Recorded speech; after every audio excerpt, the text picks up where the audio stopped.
And welcome back, everyone. Welcome back to another week, another day, another edition here of the LiuLi Cup 36, day number 2.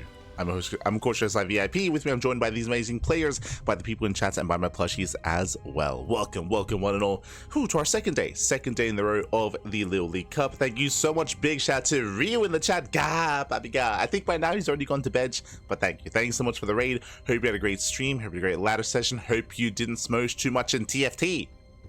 Ryu. Regardless, thank you so much. Thank you so much for the raid, and welcome one and all to our second day of LiuLi Cup. For those that are curious, this is an invitational. It's a monthly invitational every month or so.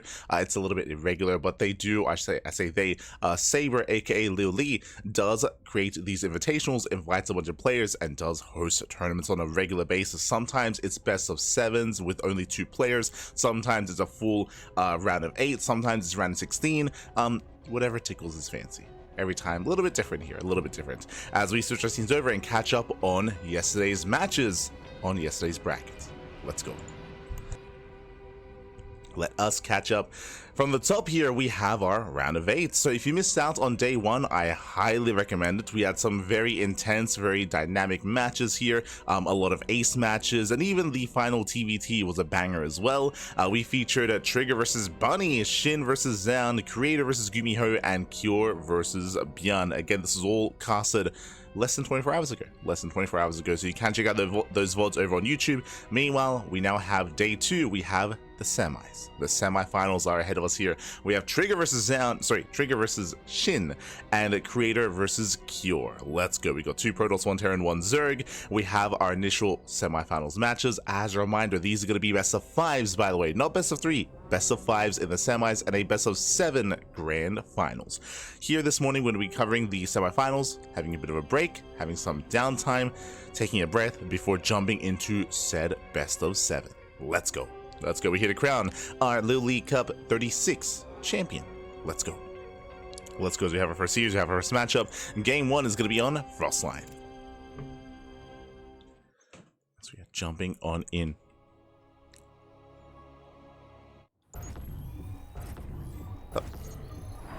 And spawning in the bottom left-hand corner of Frostline, we have our Canadian Protoss player, the blue Protoss representing Basilisk. It is Trigger. And spawning in the top right-hand corner, we have as opponent, we have the South Korean Zerg player, the red Zerg representing himself, or I guess technically now on his new team on Weibo Gaming. It is SHIN. Here we go. Of course, we did announce a plethora of new signups here over the past week. Players like SHIN found a new team. Zan also found a new team as well. So exciting stuff. Hero, of course, finding a new team. Hero joining Twisted Minds. Zan joining Team Vitality. And SHIN joining Weibo Gaming. So already some new signups. And we expect more signups in the coming weeks leading up to EWC. To expect more teams to pick up players and to show up their rosters for the Esports World Cup. Until then, though, we're settling in. We do have our initial hatch gas pool. We do foresee our natural out of SHIN. So far, just a bit of an uncomfortable start here for our red Zerg player.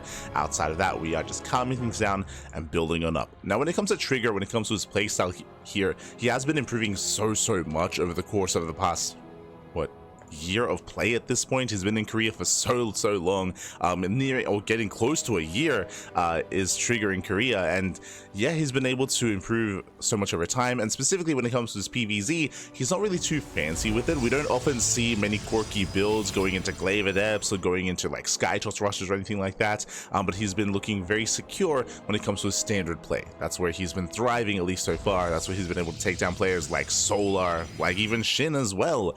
So we'll see how this does turn out in this best of 5. For those who do not know, Trigger, he did go to Korea at this point, I want to say June of last year, around June, maybe even just before that as well, pre-EWC. So before EWC, Trigger, he did go to Korea alongside a bunch of other foreigners. He went alongside Estrella, Future, and Clem. This is also one of the reasons why Clem was looking so strong in EWC, was that he did go to Korea a month beforehand to train and practice with everyone else. They rented an Airbnb together. They basically formed an impromptu team house amongst all of them, and they just hardcore just grinded StarCraft and looked to improve. And I mean, hey, it led into protect Clem becoming the world champion. Like, damn, it was, it was very successful. Likewise, Trigger and Estrella also kind of reap those rewards. I would say that the results of Trigger and Estrella really did peak after EWC, unfortunately.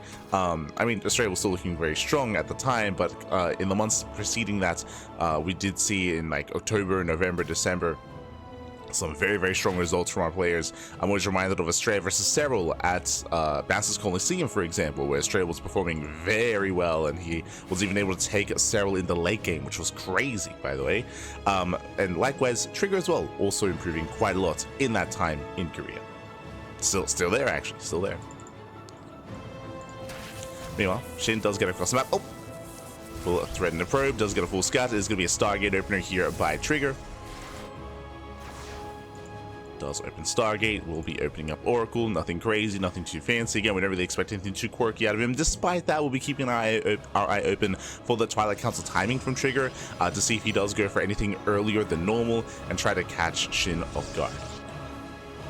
From the side of Shin, he's typically a lot more diverse. He typically thrives in the mid-game, referring to 3 base all-ins at times. Ling Hydra-based play is typically what he does go for. If he can get away with skipping roaches, Shin will. We'll see if he does pull that off. But now, Trigger claiming his third. Oracle moves out. We do see Shin getting ready for a potentially Ling run by. So he does have plenty of Lings active on the field. Trigger playing it safe. Doesn't move out with the Oracle. Does stay back at home to expand. And Shin will scout and Shin will confirm. He shouldn't get anything done here. Yep, there we go. Does get eyes on the setup. Does get the hell out of there. Pulls back, Shin behind this, happily droning. Meanwhile, that is an early Twilight Council. Okay, so Trigger, you have my attention. Early Twilight Council out of our Protoss player. This could be one of two things. This should be Glaives. This should be Glaive Adepts here. That would make the most sense. But if you were here last night when we were casting Max Packs, I was saying things along the lines of our early Twilight Council could be Blink instead. Like Hero, he's very fond of rushing into early Blink, and that's kind of what he's known for. But some of the other Protoss players have been incorporating that as well, so I don't want to take that off the table. This should be Glaives, but this can also be an earlier Blink timing. In saying that, we would have seen a Forge by now, so show us what you got. Show us the Glaives.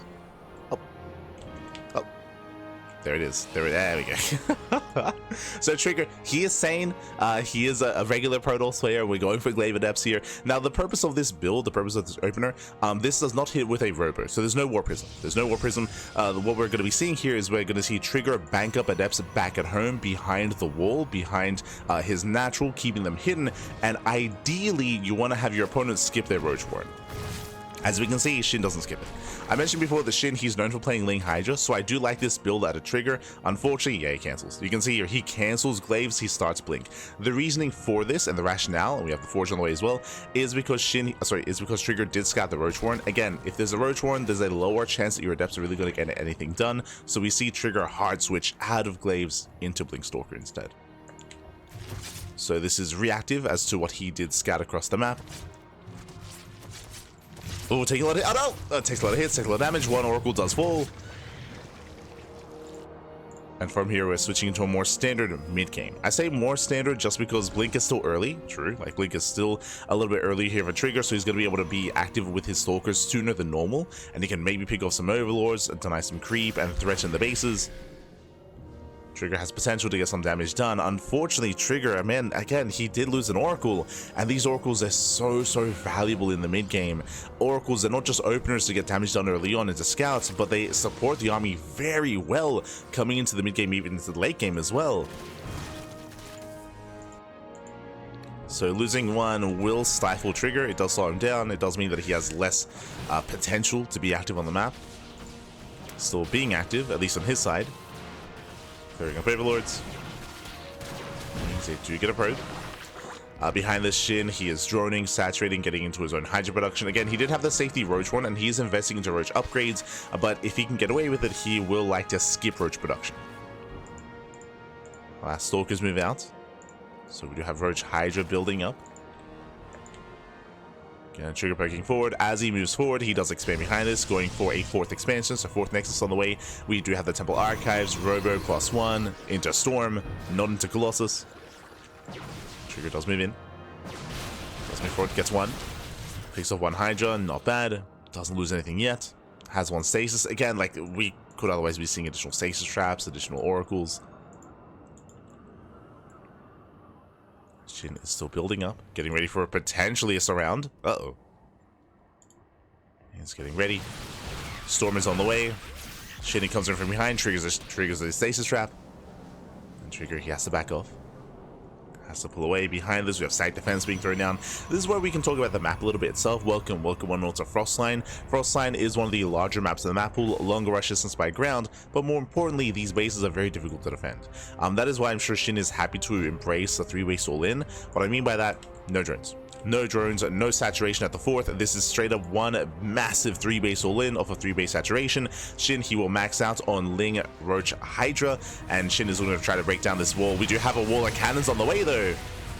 We have a wall of cannons, wall of shield batteries. Storm is still not done. 5 more seconds. Yeah, 5 more seconds. Storm will complete just barely in time. Stalker's ready to respond, and Shin, he's going to be shut down here. Yeah, he is being shut down. Again, the cannons did finish up just in time. Now, what I was going to say, referring to how large the map is and how difficult it is to defend, it isn't the Trigger he saw the all-in coming. He had a wall of side defense on the way here already, even some side defense here at the 4th base, because of the map itself, because it is difficult to defend on Frostline without side defense. So it did finish up just in time. Storm on the Roaches. No, the Storm on the Roaches is ay. The Storms are brutal. Storms are brutal. Shin, he's running out of steam. Now, bearing in mind, Shin, he's still rallying. He's still just rallying across the map. He still wants to end the game. And Trigger, he's running out of storms. And force him with an Archon. Likewise, pokes in. Shin, instead, he rotates his head off, trying to break down this brick wall of cannons and shield batteries. Heads over in between the bases instead. After getting caught out. Going for the Cyber Core, massive pickup. Cyber Core does fall. There is no charge. Uh-oh, slow lots are warping in. Yeah, charge was forgotten. And he has to rebuild that Cyber Core. It looks like Shin has done it. Shin, he's done it. He pulls Trigger apart. He forces a fight here out in the open without any stack defense. And Trigger, he's going to be losing all his key units here. The Stalkers, the Immortals. Remember, he cannot reinforce with any more Stalkers. Only with slow lots. And they're slow, pappy. They do nothing. GG gets called. Trigger is broken. And Shin, he will take game number 1. Whew. GG. Shin, he will take a lead. Trigger, initially, he had an impressive defense at his 3rd base, but then Shin realized, hold up, let's not push into all these cannons. let's not push into all these cannons. Let's not push into all these shield batteries. Backs off, he rotates around, and again, he forced a fight out in the open there without any supportive side defense. He was able to surround the Stalkers, surround the Immortal, and of course, snipe that Cyber Core as well. A much better engage towards the end towards the end there by Shin, and again, he was completely all in and did break through. GG. GG, well played. This also exemplifies how difficult it is to defend on Frostline. It isn't just that to defend on this map you need all that side defense, but more importantly, unlike on other maps, there is that kind of avenue, there is that entrance in between the 3rd and 4th base where you can abuse that position. You can go in between the bases and force there's just an extra angle of attack that isn't always there on other maps, so it does make things more difficult to defend. There's also no high ground advantage there either, which you typically would have on other maps like ley lines, for example. And with that, Trigger was torn apart. Now we're making our way into our next game, into ley lines. And again, like the map there was just working against Trigger, it can be very difficult to be the defending player on Frostline, but that changes coming into game 2. As spawning in the bottom left-hand corner of ley lines, we have our Canadian Protoss player, we have our blue Protoss representing Basilisk, it is Trigger. And spawning in the top right-hand corner, we have the South Korean Zerg player, the red Zerg representing himself, it is Shin. Here we go. So we do settle in and calm things down. And And welcome on to Leylands. Leylands is a much more dependable map. As you can see here at the triangular third base, there's a much more narrow ramp coming into the expansion. There is also an alleyway here on the right hand side, or another entrance, another avenue of attack, but likewise also is a little bit more narrow, easier to defend. Meanwhile, when it comes to the area here in between the bases, it's less accessible.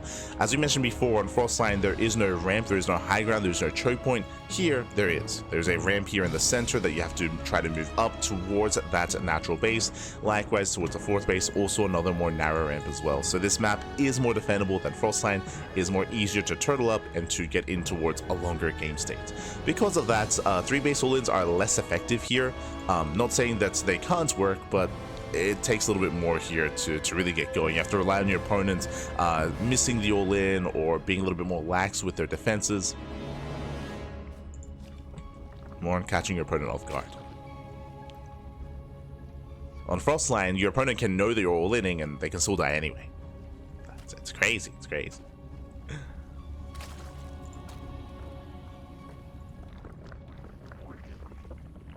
Now though, we do have our Hatchcats pool, standard opener here out of SHIN. Likewise, Trigger back at home, going for his own standard opener as well. As a reminder, bearing in mind that we did see Trigger try to be cheeky last game. He did go for Glaive Adepts. Of course, he cancelled. He did switch gears and he did get out of Glaive Adepts after he saw the Roach Warren. But it also shows us that if there is an opportunity, if he sees an opening, Trigger, he will go into Glaives and he may be able to find some success there. It all depends on what SHIN is up to.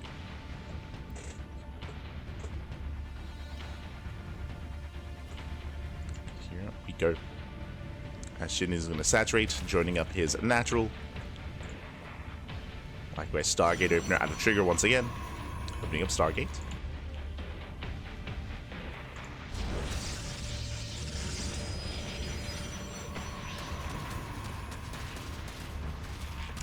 Do you see a delay here on the expansion? Just laying the third. We should be seeing a cancel here, no kill, and from here we can just settle into our 3-base setup. So there's that cancellation. Now, last game, Trigger, he only opened up double Oracle, and that was to be able to afford the faster Twilight Council. Here, we might see triple Oracle instead. I mean, the map is smaller, so you could argue that maybe Glaive Adepts would have more success. Likewise, SimCity here at the natural is going to be delayed because of how late the hatchery is, so there is opportunity here for Trigger. Is an opportunity.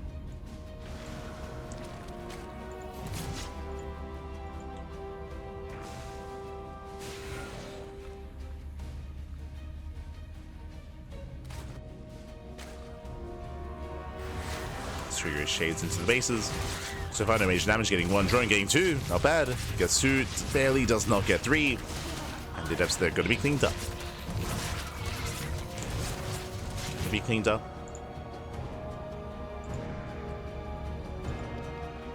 Behind this third base being taken. And once again, just like last game, we are keeping our eye open for the Twilight Council timing.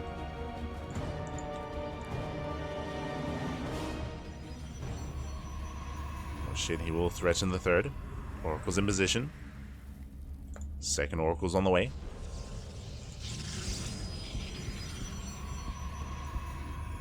Out comes the second Oracle. Gas is being taken. Oracles are moving out, and Trigger, he does skip his third Oracle once again. Okay. Only 2. Only 2 Oracles. The Twilight Council gets thrown down. I believe this one should be Blink, as I believe it's more lined up with a Forge, question mark. So let's have that Twilight Council. From the side of SHIN, I don't see a Roach Warren. No safety Roach Warren yet. We're nearing the 5-minute mark. Oracles are being active. Yep, there's the Forge. Once again, Blink. It's tricky. Let's get behind the middle line. He gets a scout on everything, actually. Oh, gets 1, gets 2 drones, but he does overextend. 4 drone kills is good, but not worth an Oracle. Is now both games in a row. Trigger, he has lost that first Oracle. Behind this, Blink is on the horizon. Getting to Blink in +1. But I'm concerned now here for Trigger. We spoke earlier just how valuable these Oracles can be, or how they are, really. And Shin is going Link Hydra. This game, he is skipping roaches. He's going straight up Link Hydra. He's being a little more efficient. He's cutting corners. If Trigger had gone into Glaive Adepts, then Shin would have been in danger. But here we see Shin, he's fine. He's perfectly safe and sound. But Epps, they do threaten the shade. They do get one. They get 2 more drones. 8 in total. That does add up. Oh, getting it to 9. 12 kills in total, not bad for 4 Adepts, 1 Oracle. It's a decent trade. I mean, again, losing that Oracle is still brutal. At least Trigger's getting more damage. Does split the Link round by.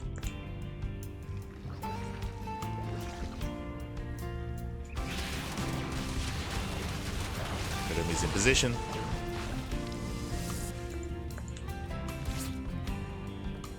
And we should be seeing Shin tech up. Should be seeing him tech up. Last game we went for a 3-base all in. Here we should be seeing a 4th expansion, droning, saturating. As this is more of a macro setup here on the side of Shin. This can lead into earlier lurker tech, as we do see Shin is double expanding, getting a 4th and a 5th base at the same time. So he's building up.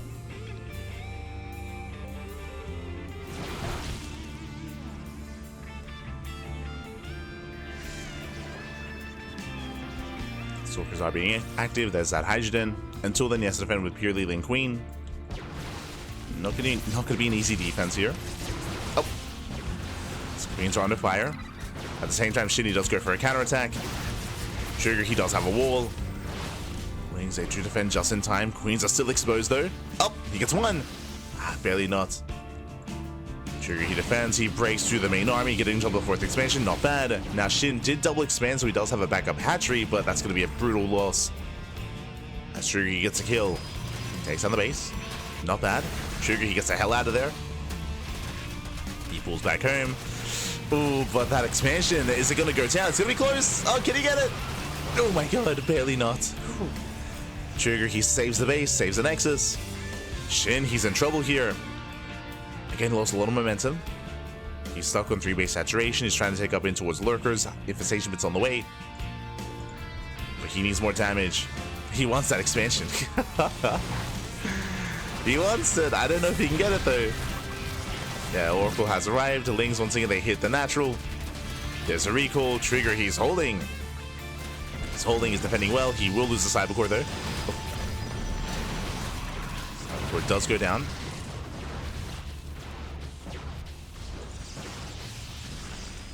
Meanwhile, Shin is stacking up. Now, on the one hand, this is okay damage out of Shin, but the terrifying thing here is how late saturation is on the 4th. And he's taking into Hive, into a lurker tech as well, but his economy has been stifled, has been slowed down. Trigger has momentum. Lings, they're trying to force Trigger back home. They're trying to buy some time. Catch a couple of Zealots. Trigger, he doesn't turn around. See if he can break into the expansion. At the same time, Lings, they get into the natural. The wall is open. Yeah, the wall is not a wall. Oh, Lings, they dip in. 5 probe kills. Not bad. Trigger focusing on the defense. He's giving Shin more time to build up more Lings, build up more Hydras. He's building up. A lurker gen is not yet done. Trigger moves in. And these Hydras are looking exposed. Lings, they're almost arriving in time. So Trigger trading well, picking up Lings. Yeah, more Stalkers are moving in. Hydras are now exposed. And again, without Lings here, these Hydras are so vulnerable. And Shin can't afford to lose them. So far, the Lings are decent. Kiting back. Better concave here for Shin. And as they're defending Trigger, he does go for a massive Zealot run by, going for the natural. Shin, bleeds out all the Queens, so trading out Hydras. Zealots, they do get into the mineral line. And Shin is bleeding out too much. He's bleeding out far too much here. Zealots, they do distract reinforcements. More Zealots moving in. We have 2 lurkers on the way, but the expansion, it's going to get picked off. Massive pick off, 4th base falls, and this is all thanks to the 4th base falling earlier. Like, the momentum is still in favor of Trigger since then. Just shutting Shin down. Shin needs more time. There we go, 6 more lurkers on the way. Trigger, he has a fleet beacon, mothership in production.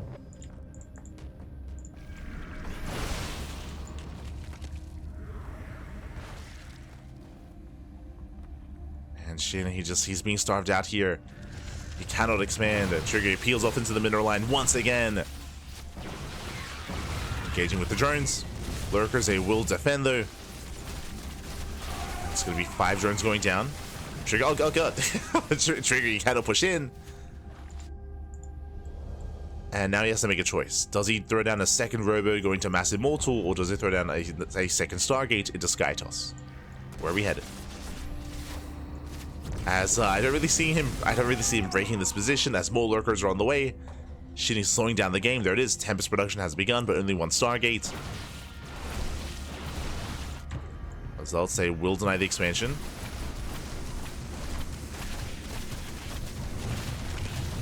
As it's gonna be a cancel here on the hatchery. Oh, Trigger, he has to be careful. As he has not saturated his gases. There we go. Now pulling into gas. His probe count is lacking. Trigger, he's not making probes.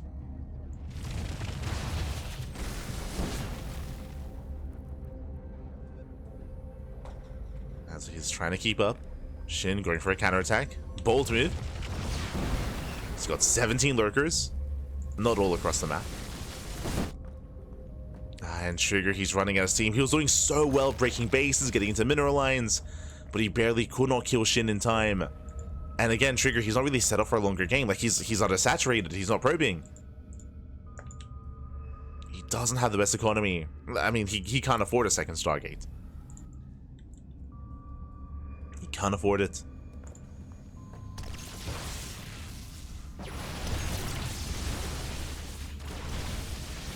Yeah, Shin is slowing the game down. He's slowly maxing out. He's re-expanding.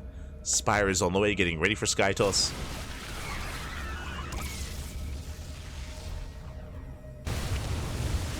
We do see Shin moving in. Trigger, he was so close. He was so close, man. Yeah. He was there. There were like 2 lunkers keeping Shin alive. And now those 2 lunkers, we have 14. They've multiplied. Oh no. It's gonna be 15 lunkers.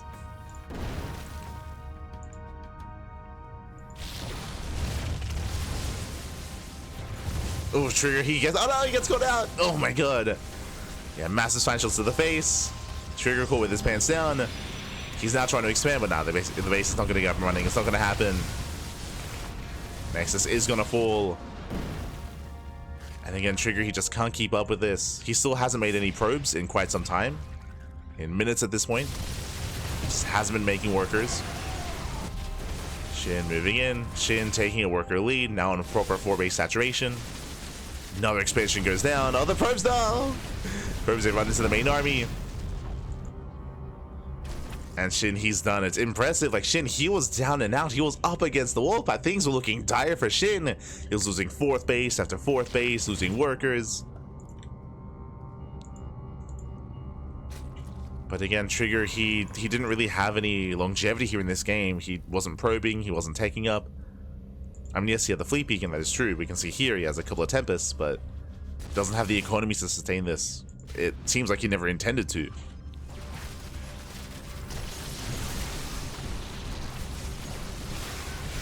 Actually, he does drag back here to the lurkers.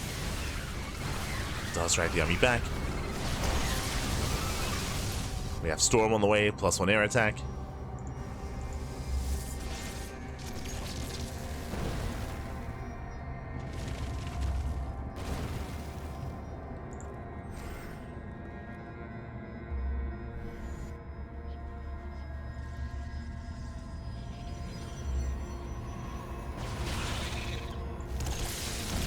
Again, Trigger still trying to force the issue here. Shin is maxed. We have some corruptors on the way, so he's bought enough time here for his answer to the Sky Toss. And again, there's just not really much Sky Toss. The reality here is that once a couple of Tempests start going down, it's going to be so difficult to replace them, because there's only 1 Stargate. So again, Trigger just doesn't really have much sustainability. And again, he hasn't made a probe in like, what, 6 or 7 minutes? Trigger's double expanding, but he has no saturation.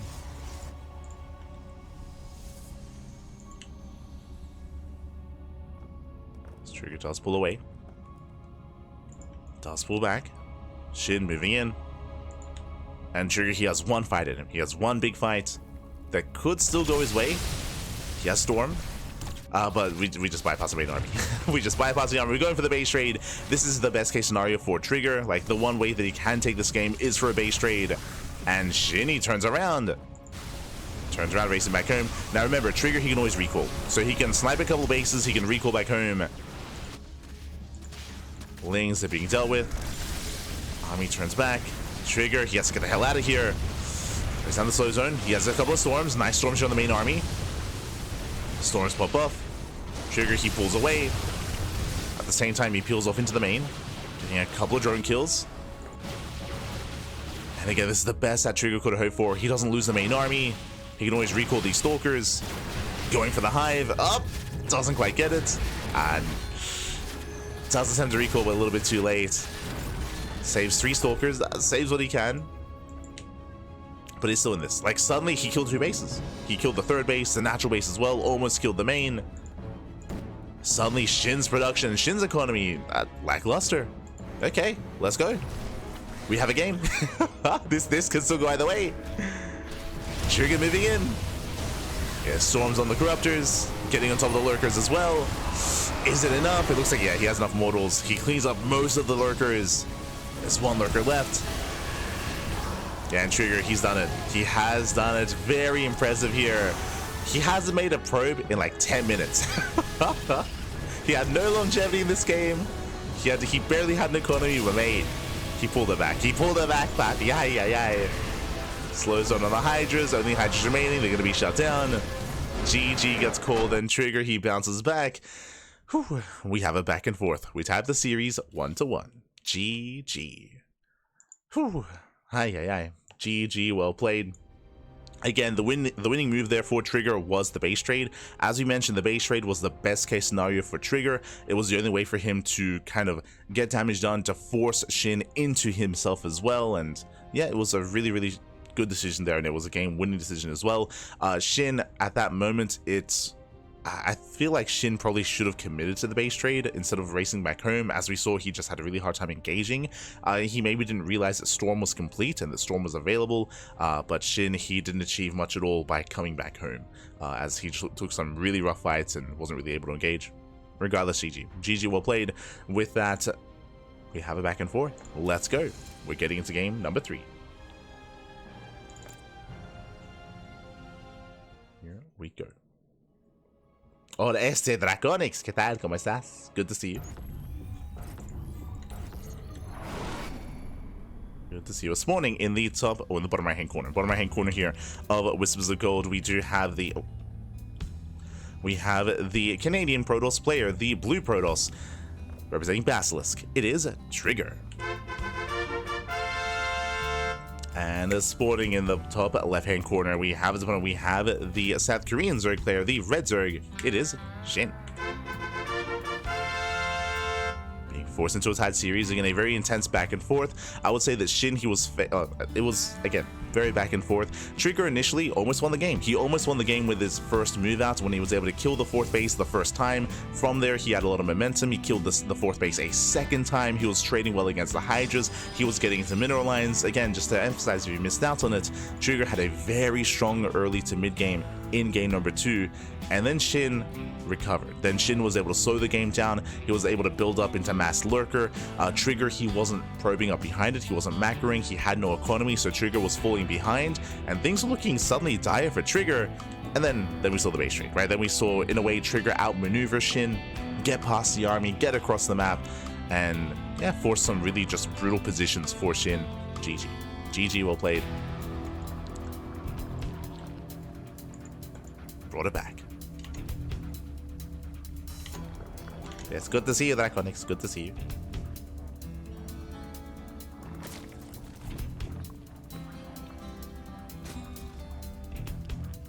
Protoss indeed. Cuídate, papi. Cuídate.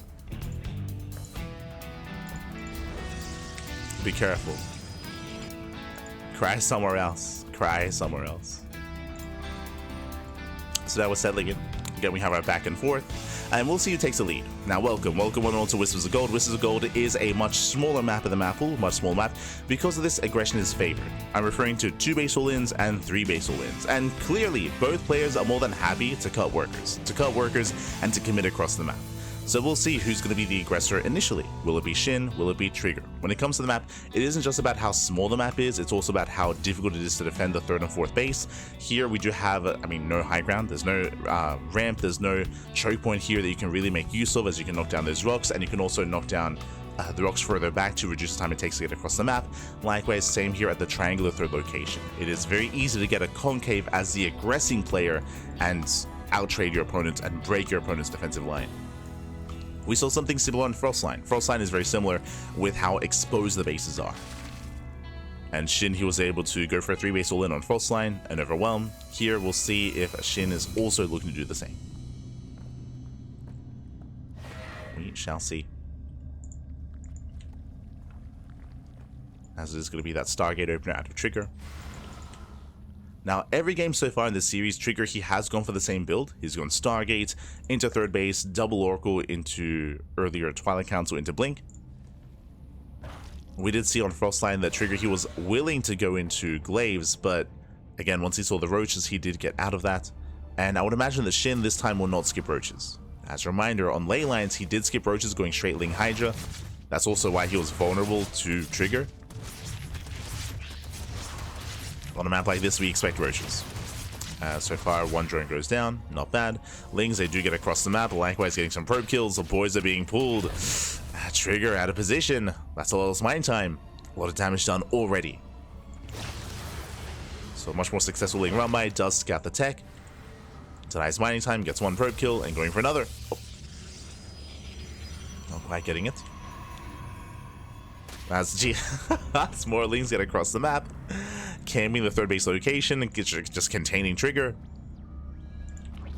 And from here, Shin can drone. Shin is droning, getting spores. There it is, Twilight Council before expansion. Now again, this does scream a Glaive Adepts, and we do see the Oracle moving out. And just like on Frostline, I would imagine that Trigger is trying to search for tech, trying to figure out what's going on. But this should be Glaives here from Trigger. He does dip in between the bases. Hitting the 3rd. Getting 1, getting 2 drones. 2 workers go down. Shin, he does get eyes on the 3rd base, and he can force a cancel. Uh-oh. He can, and he will. But on the one hand, it may not matter here because we're banking on more adepts. There it is, there's a cancellation. Forcing Trigger to be that much more committed.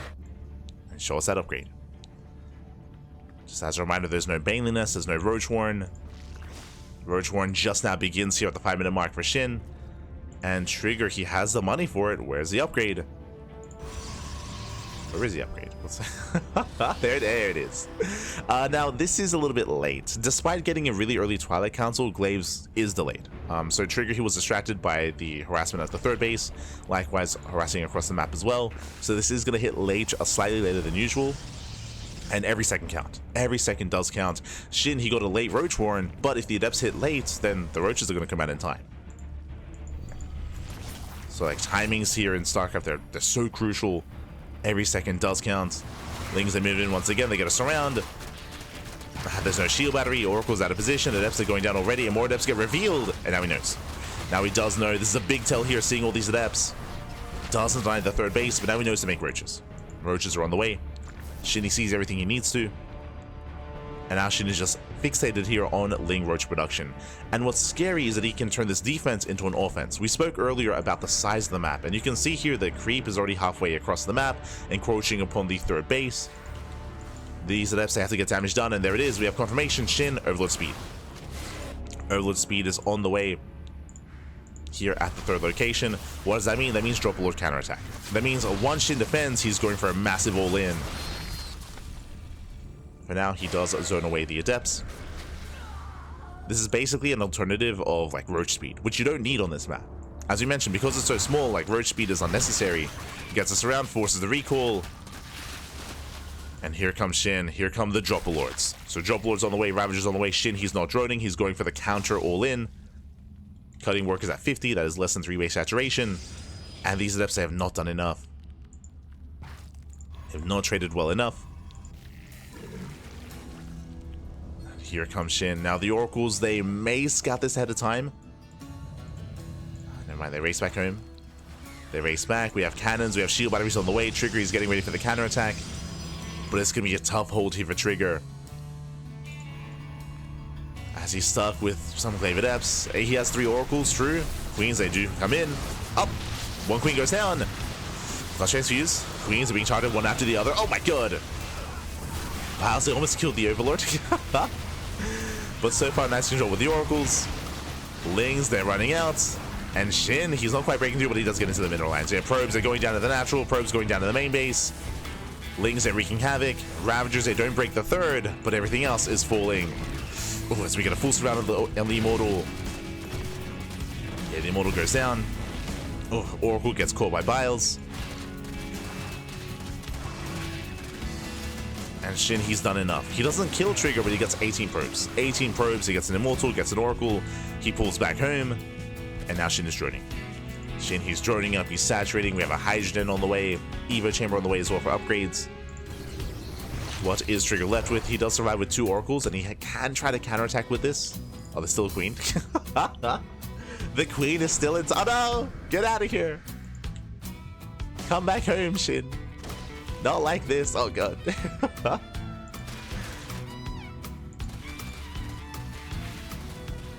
Queen is racing back. And Shin is knocking down these rocks to go for a second assault. As Shin is up to 60 workers. Getting a decent drone count. Rocks are falling, Hydras are amassing. And I would imagine that Shin is getting ready for a second wave. See Trigger throwing down more side defense. Oh my god, we're going for more drop. Jesus. Now with all these drop lords, Shin, he may decide to go for a drop into the main base. He can bypass the 3rd and go into the main instead. Main base, I mean, that's where all the production is. Forge, Stargate, Robo, Temple Archive, Storm is on the way. Yep, here we go. Drop lord into said main.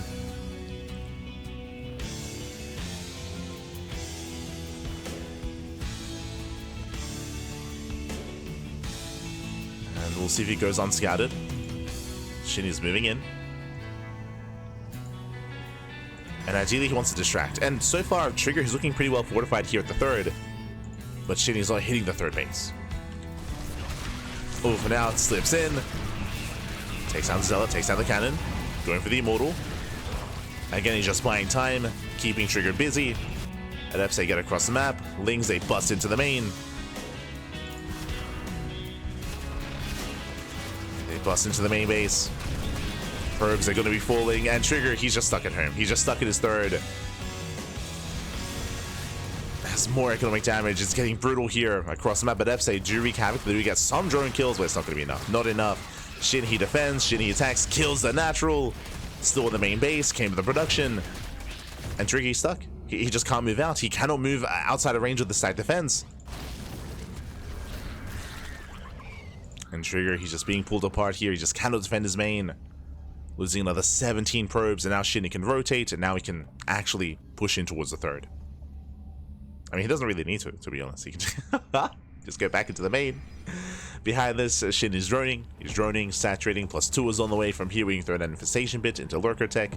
Going for a Baneley Nest. Going Ling Bane Hydra.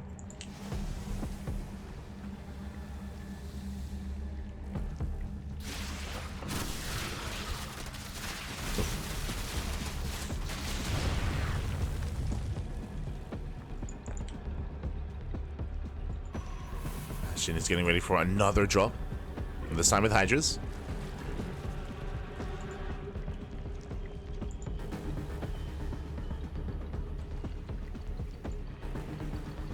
Dropping into the main. Trigger, he still has a lot of storms banked up. He hasn't used any yet, unfortunately, but he's got a lot of storms. And Shin, he's about to max. He's about to max out, and soon he can just roll on in with his mass Baneling. Baneling speed is on the way. Baneling is now morph in as well. This time Trigger, he's in position in the main. This time he's ready for the drop. But at this point, it's just a numbers game. At this point, it just comes down to the supply. Because Trigger has lost so many workers and just so much in the lead up to this point, he just cannot keep up supply-wise with the army of SHIN. Economically either. Where SHIN, he can engage, he can trade. SHIN doesn't have to kill, he just has to trade with the army, and then he can remax. Meanwhile, that's a lot of stasis traps. The power of energy overcharge. Ay, ay, ay. So many. Okay, is there a chance? Can Trigger defend if we get the perfect stasis traps here? Maybe, maybe. And the storms as well. There's potential. If SHIN takes all the stasis and storms to the face. But even then, it's not a sure thing. Ay, ay, ay.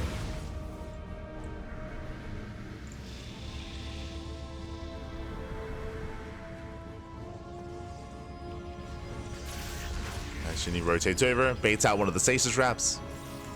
Should recognize there's more on the way. There we go, jump into the main. Is cleaned up. Nice storm. Trigger, he defends. Now the stasis gets baited. Oh! Another one going off. Better connection. Storm of the Bailings. Bailings, they get shut down. They do not connect. Strong start here for Trigger. Does have a strong start. So far, so good. SHIN baits out of stasis. There's what, like 5 left? He's working through them.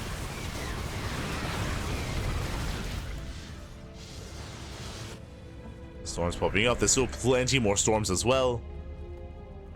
And Trigger, he is slowly closing that gap. At one point, Trigger, he was down 80 supply. Now down 60. And he's slowly catching up. Oh, taking this base is ambitious though. Yes, that is not going to happen. Bailings, they roll in. Where's the side defense? Nice storm shield on the Ling Bane. Very nice, but the base is denied. Oof. Once again, though, he's adamant about taking it. Once again, nice storms onto Bailings. Hydras as well. The base is killed this time, not cancelled. Brutal loss there for Trigger.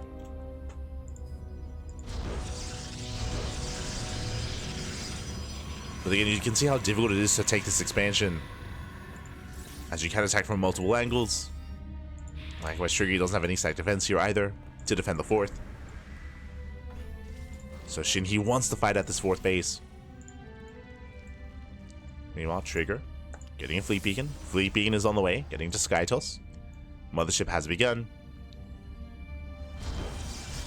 SHIN moving in. All that SHIN needs to do is just deny the expansion. Bailings. Oh, they take down one High Templar. One Templar finally goes down. Almost gets an Immortal. Cancel the expansion. And Bailings, they will get potentially, yeah, they get the Archon. Archon goes down. Second Archon as well. And these are more efficient trades here for Trigger, true, but he just lost 2 Archons, he lost 1 High Templar, he lost 1 Immortal. And losing a handful of units here, it means that much more for Trigger. And SHIN, he can just remax. He can just remax, he can do that again. And he also denied the expansion. He denied the Nexus. Trigger expanding here towards the left-hand side instead. Oh, SHIN, calm down. It lunges in. There's no base. Calm down, bud. Calm down. Now SHIN looks like he's going to rotate, so thankfully he will confirm the location of Trigger's expansion. There we go. Does lunge in. Does force a cancel. And remember earlier how I said initially Trigger, he was down 80 supply, then he was down 60 supply. Now he's down 40. Like he's like he is closing that gap. Like Trigger, he is successfully building up. Trigger, he's that much closer to maxing out. Tempest production has begun. Meanwhile, SHIN, he is working towards Broodlords. Now, even though Trigger, he is looking to stabilize and he's clawing his way back into this game, the reality is that this army is not built for Broodlords. What do we need? It's Tempest, Sky Toss. And Trigger, he doesn't really have the setup for that. Not yet. Trigger has 1 Tempest, but it's going to need more than 1. As Broodlords have arrived. Trigger, he has 8 Stalkers. And that's the only real way to deal with those Broodlords. There we go. 1 Tempest is here. 2nd Stargate's on the way. Supplies are evening up. Broodlords are revealed. And with these Broodlords, the base is going to be denied once again. He'll lose the expansion. Storm's coming in. Zoning away the army. High Templar exposed! Oh, good. One High Templar goes down, and 1, 2, 3 High Templar. Aye, aye, aye. Again, the Broodlords, they punish the High Templar, they punish the ground army. And Trigger, he does plummet in supply. He will lose the expansion and lose some very key units. That was how many High Templar? That was 5. 5 High Templar going down. Yeah, brutal losses there for Trigger. And again, that's the power of the Broodlords, the power of just the greater tech here from SHIN.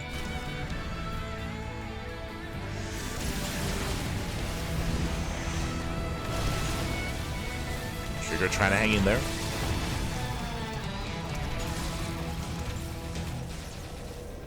And again, if SHIN hadn't teched up into Broodlords, if SHIN had committed into Lurker tech, for example, then Trigger would have probably expanded. He probably would have been able to hold on to that base, but alas, a Fungal goes off. Corrupt is moving in, the chain Fungals as well. Locking down the Tempest. He gets 1. He gets 2. And both Tempests get picked up. All the Hydras, they melt, but Broodlords are moving in, and the Broodlords, they reign supreme. Even with every Hydra falling, there's still just no answer to the Broodlords. There we go, final Tempest falls. And SHIN has done it. SHIN, he has finally done it. He has broken Trigger. It took quite some time. It took a long time to break Trigger on 3 bases, but he pulled it off. Did pull it off. We got to the Broodlords. Takes down the Immortals. And the only thing left here is the Mothership. 1 Mothership, 1 Tempest, and a bit of Copium. A little bit. Aye, aye, aye. There we go. Fungal on the Tempest does reveal it. Tempest goes down. GG gets called, and SHIN, he will take a 2-1 lead in the series. GG. Whew. GG, well played. SHIN does take a lead. Again, SHIN, he had a very strong start. Winding it back, I mean, it happened, what, 15 minutes ago. Trigger did open up Glaive Adepts, if you recall, but as he was attempting to get into Glaives, his 3rd base was cancelled. He was forced to cancel the 3rd base. It was a brutal loss there for Trigger.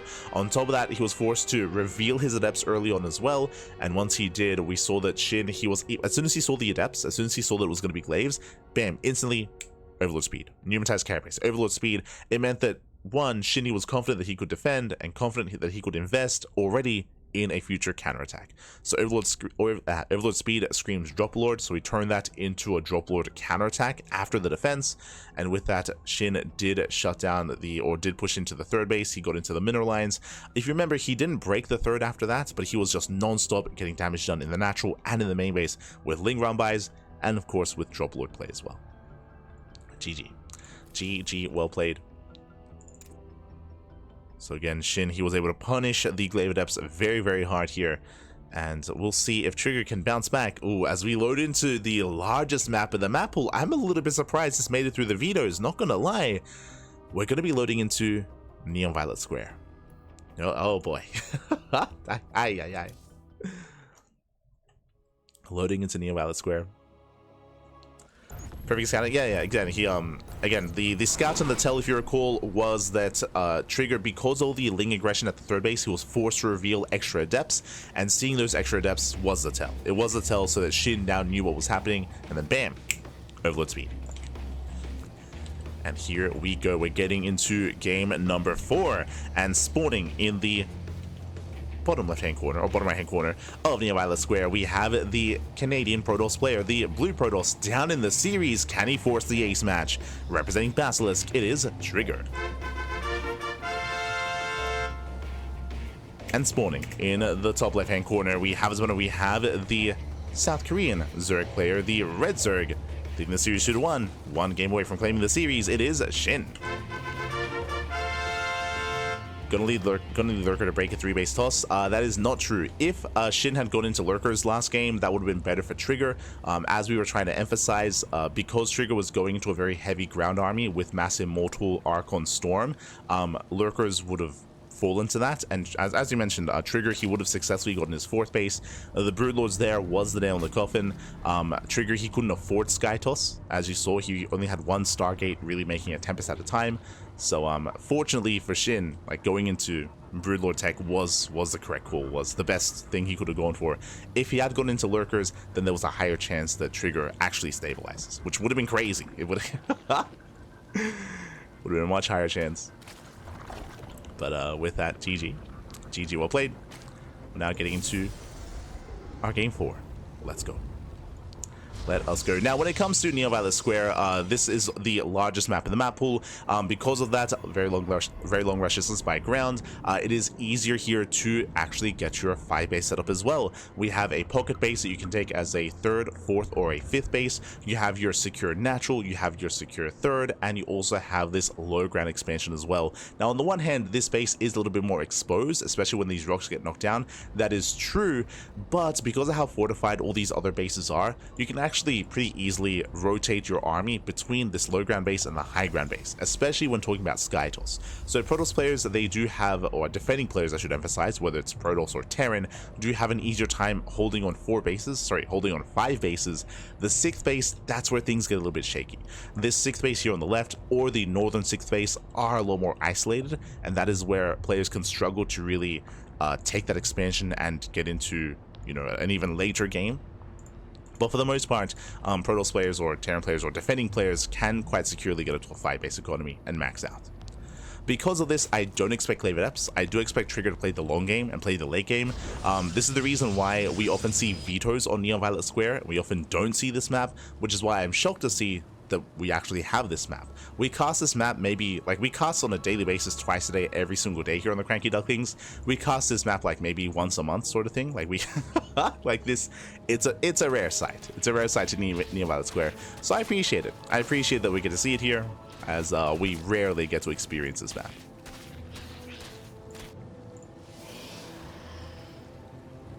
It is a rarity. As we do have our Stargate opener here out of Trigger. We could open Stargate into Void Ray, into like second Stargate, into Fleet Beacon, for example. We could open up, oh, speaking of Void Ray, not quite Void Ray, but the same goal, Phoenix. So this is already a good start here for Trigger. Phoenix opener, what does this mean? This means Overlords are going to be hunted down. This means that SHIN is going to be in the dark. Now, the difference between the Phoenix and a Void Ray, of course, is Phoenix is faster, so you can zoom across the map and try to shut down the Overlords a little bit quicker here. As Trigger, he goes straight for his 3rd on location. So very greedy here, but Trigger goes for the pocket base, so Trigger, he can get away with that greed. Shin back at home, hatch gas pulls straight into a 4th as well, so both players are being greedy. Again, it goes both ways, where the map is large, the map is defendable, so typically games on Neo Violet Square, they're very similar to Radis's Station. If you remember from a couple of years ago, Radis's Station was also very similar, where it was all about just cutting as many corners as you can early on and being as greedy as possible. It's similar in that way. So it's all about that greed. Evo Chamber on the way for Shin. This tells us that most likely Shin is going to skip his Roach Warren, going into Ling Hydra.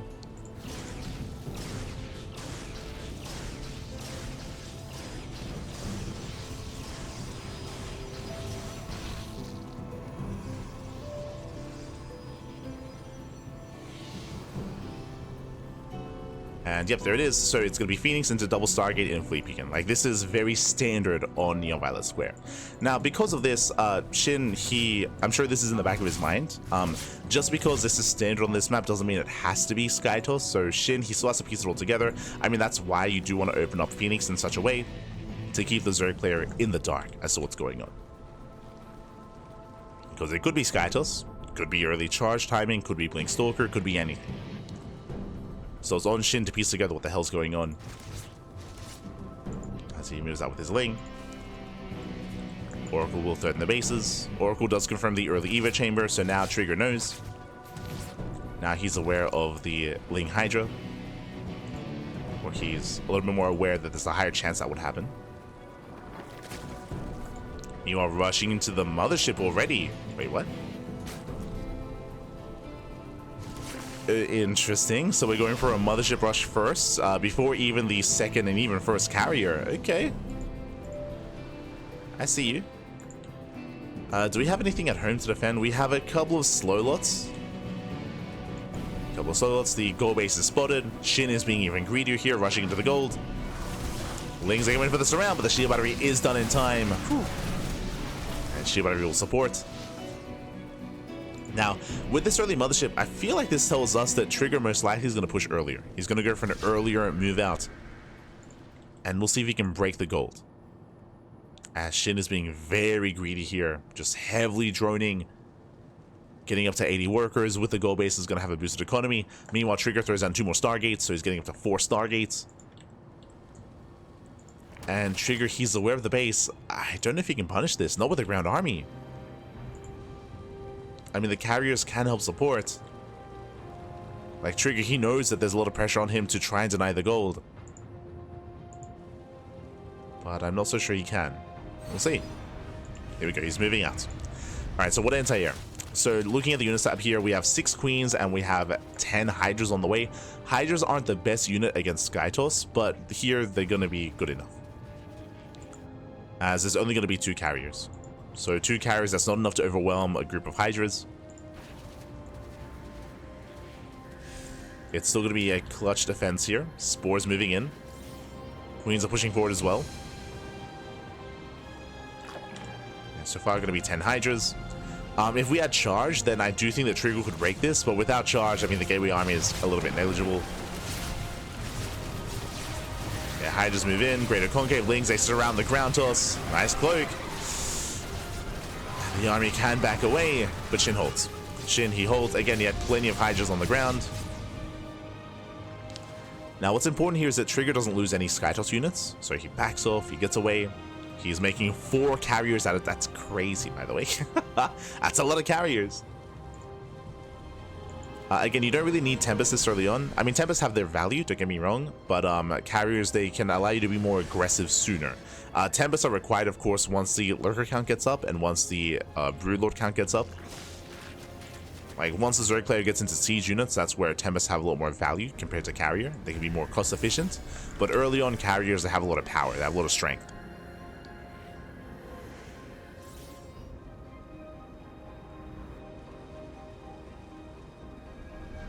But at this point, if the game goes on any longer, what do we have? Hive is done, Vipers are on the way.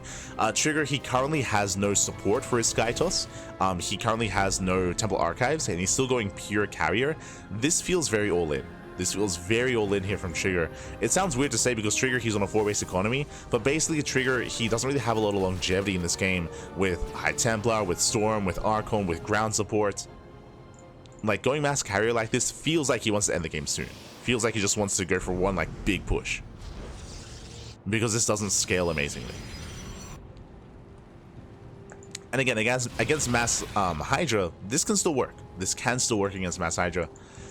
This is where, honestly, Infestors would be really valuable. Like, Microbial Shroud is a bit of a meme, but remember, Microbial Shroud was buffed the last patch. For those who are unaware, Microbial Shroud now sticks to units. It now sticks to units for a couple of seconds. So you can spread your Hydras, and the Microbial Shroud will follow the Hydras as well. Meanwhile, SHIN is moving in. SHIN does move in. Vipers coming in. They do a duck. They get 1. They get 2. Yeah, 1 carrier falls. The other barely not. Up. There we go. He gets a 2nd. Yeah, he gets a 3rd. And again, the carriers are a little bit too close here, but they do break through nonetheless. As you mentioned, you can kind of brute force your way through with mass carrier, and he does do it. And again, no Microbial Shroud, no Infestor. The mass carrier does overwhelm. And now it's time to push. Like we mentioned before, this is pretty all in. Like, you have to win this fight and then just keep going. Like, right now, you cannot just, like, back off and buy more time and max out. Send it, Pappy. He has to send it. Yeah, GG. GG gets called. The Hydras, they crumble. And Trigger, he will take game number 4 and force the ace match. GG. Whew. GG, well played. Again, Trigger does claim it. It looks like SHIN, he was not expecting that many carriers. Remember, he was making, or Trigger was making 4 carriers at a time, and SHIN, he was not ready for that sort of thing. He was most likely expecting a longer, later game state, a different kind of composition with ground support instead. Meanwhile, Trigger, just mass carrier, went for the all-in. GG. GG, well played. And with that, we're going to the ace match. We are going to game 5.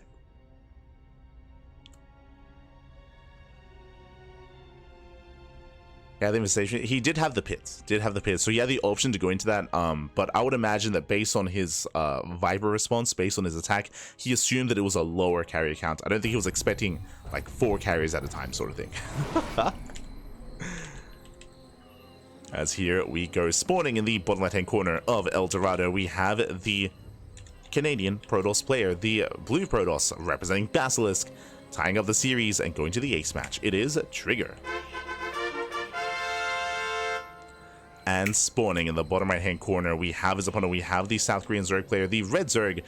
It is Shin. Here we go. Was really over. He had a few dozen Hydras. As you saw, like Hydras on their own without spellcaster support against that amount of carriers, they cannot hold their own. Against a lower amount of carriers, they're fine. But without, whether it's additional Vipers to like slowly pick away at the carriers themselves, or without Infestors for Microbial Shroud, they just crumble. Like that's why we mentioned before that going into mass carrier like that doesn't really scale well into a longer game. Like Trigger, he was on a timer. Like he had to send it, and he counterattacked immediately. If Trigger was more passive, then 100%. Then Shin probably, then we can see like a longer game. But you saw that as soon as Trigger won that fight, he just sent it. He just pushed across the map, and Shin knew that he just couldn't survive that. Again, it's more of like a brute force way of going Sky Toss. There's less finesse to it, you know, there's no like Tempest or Storm or Archon or anything like that.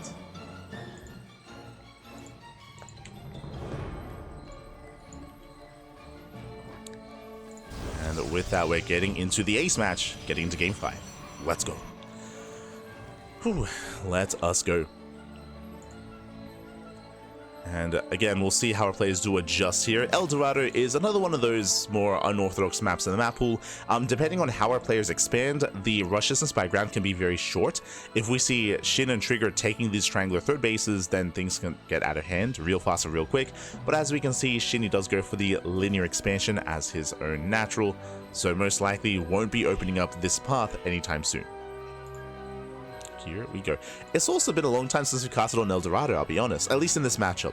We see this map a lot more commonly in TVP, at least I feel, less so in ZvP.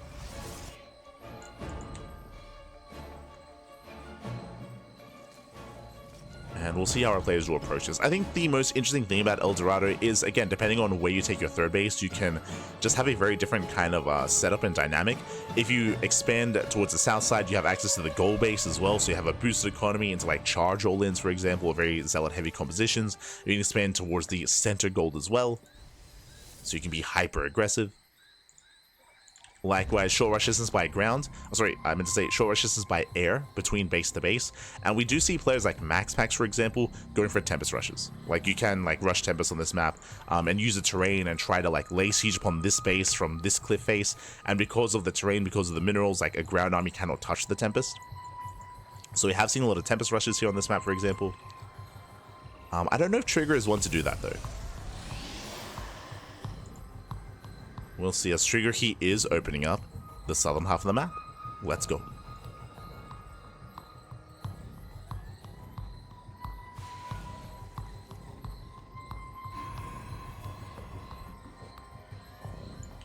But yeah, I feel like a lot of people forget that that Infestors were buffed recently, and I mean Hydra Infestor still isn't the best composition against Sky Toss, but it is better than what it once was.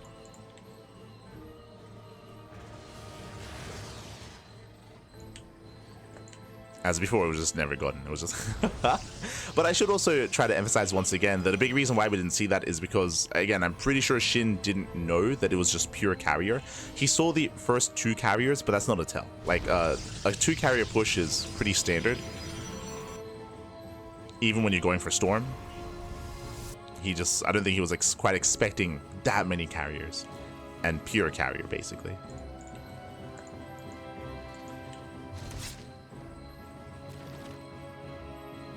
Here we go.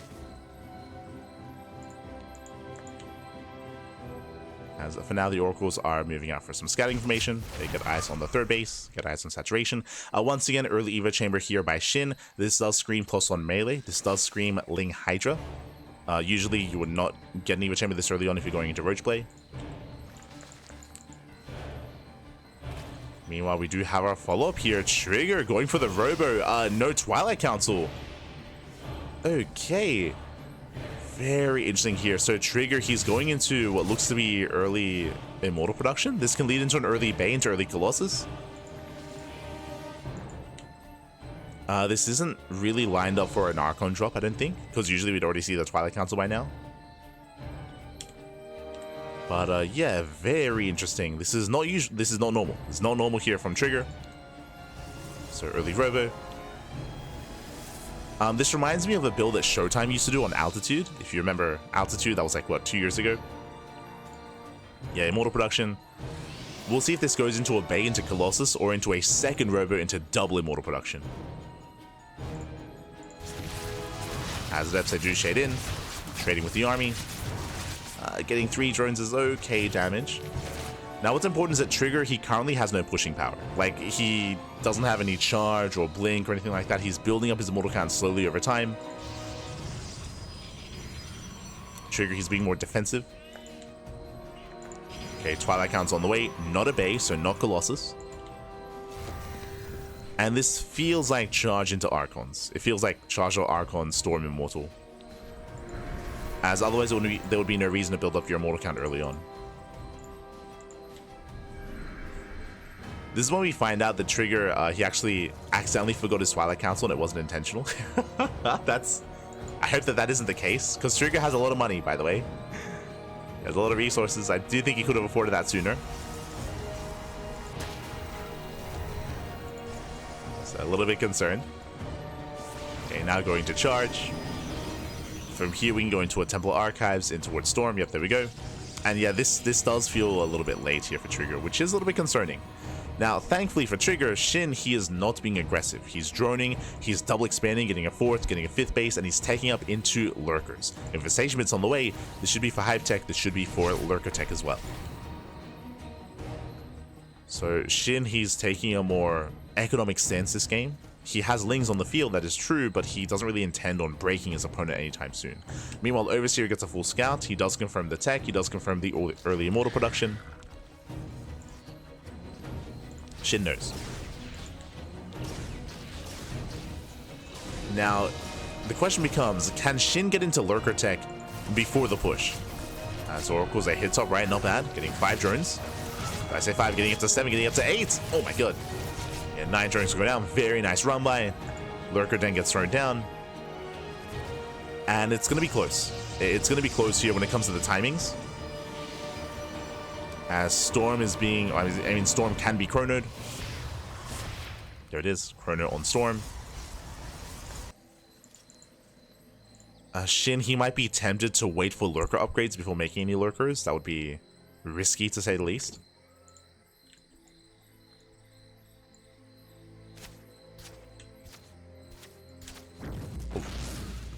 So let's catch the Oracle.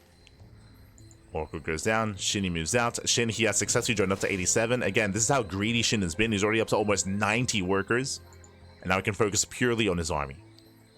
And we need those Lurkers. we need those Lurkers as quickly as possible here. There we go. 6 Lurkers on the way. I appreciate that Shin, he's not waiting for his Hive upgrades. So he's building up his Lurkers already. Meanwhile, Trigger, I mean, upon expanding towards the south side, he does have access to the gold. True. So boosted economy. And we can see that Trigger, he is not pushing, he's going for a Fleet Beacon into Skytoss. And in a way, we have kind of our halves of the map, where Trigger has the bottom half of the map and Shin has the top half. Which means Trigger, he can eventually take these gold bases. It's going to be more difficult as Lurkers can punish these golds. As Shin, he's going to be the first to max out. Trigger, he can't fight out in the open. He has to be careful.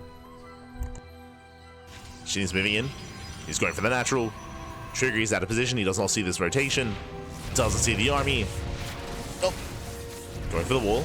There's a recall. Does recall over. He has storms. Oof. They do zone. Wall is open. Phoenixes, they rally into the army. 1 Phoenix goes down. Lurker upgrades on the way. And Trigger, he needs Tempest. He needs a second Stargate as well. Cybercore goes down. Just really awkward here for Trigger to engage, pushing into Lurkers.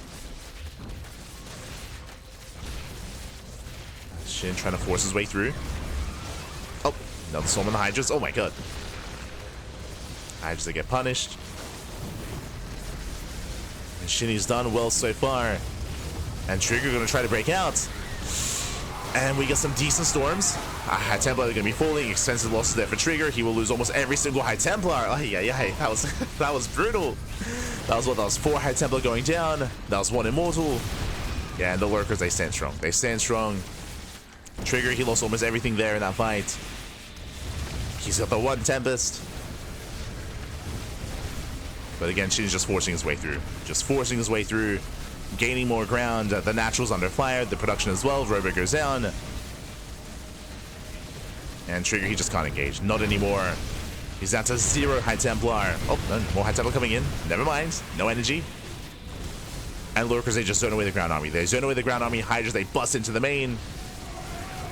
Natural goes down.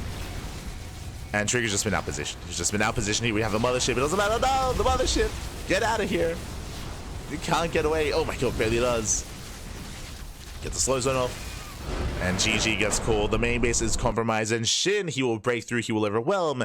And Shin, he will take the series 3-2. Whew. GG.